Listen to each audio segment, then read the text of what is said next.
Herkese salam, kanalıma hoş gelmişsiniz. Tanınmış bloger Şafa xanımın xın həyatından sosial şəbəkədə möhtəşəm görüntülər paylaşılıb. Video görüntülərdə xalq artistləri də həmin xanada iştirak edib. Onlar arasında Röya Ayxan, Aygün Kazımova və Mələk xanım Əyyubova da yer alıb.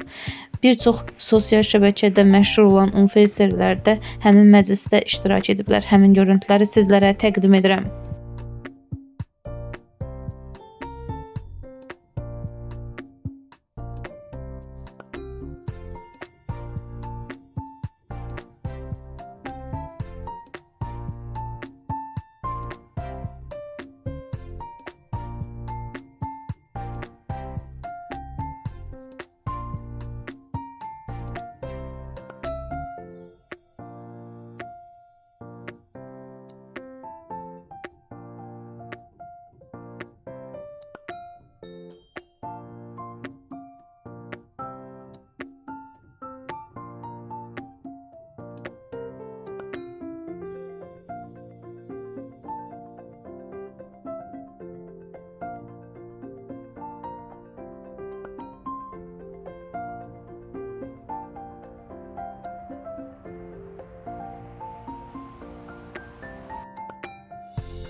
Her anaya destek olmaz, kız kültürsünü istendiler.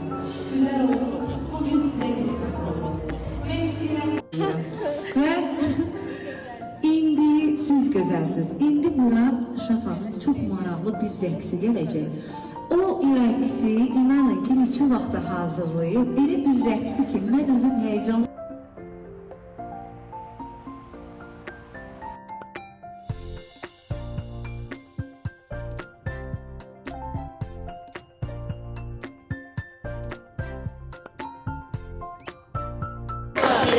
Thank you.